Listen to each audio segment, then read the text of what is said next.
සිරිසේන මහත්තයාගේ ප්‍රකාශයේ තියෙනවා සිංගප්පූරු මොඩලයට ලංකාව හදනවා කියලා.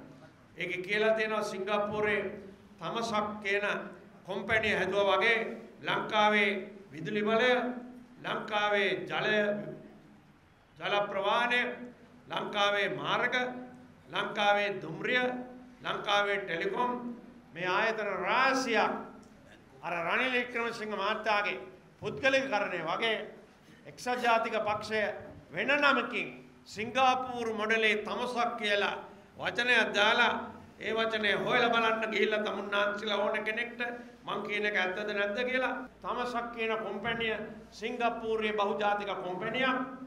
ඒකේ සියලු රාජ්‍ය සංස්ථාවල් ගිලගෙන ඉවරයි. මේකටද අපි ඡන්ද ඉල් දෙන්නේ මේ සිරිසේන මහත්තයාගේ උප්පරවැට්ටි වලට.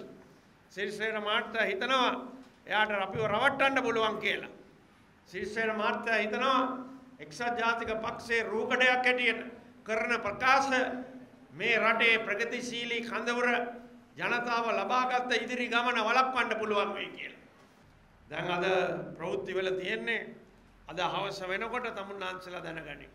අපි කිසිවකු නොසිතපු රහස් විදේශ සල්ලි මිලියන ගාණක්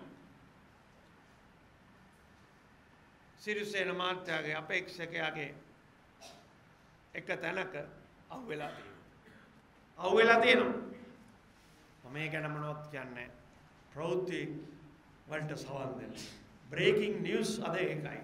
වෙනේව නෙමෙයි බ්‍රේකින් නිවුස් අද. ඩොලර් මිලියන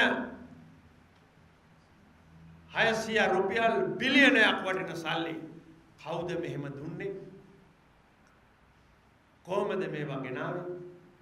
මොකක් සඳහාද කියන දේ අනතුරු හංගවන දේ තමයි මේ පිට රැටි යන් අපේ රටට ඇඟිලි ගසමින් ඔබවහා ප්‍රගතිශීලී ජනතාවගේ ජනතා තීන්දුව අතිගරු ජනාධිපතිතුමාට ලැබීම වළක්වන්න මේ වගේ තව කොච්චර විදේශ සල්ලි ගෙනල්ලා ඇතිද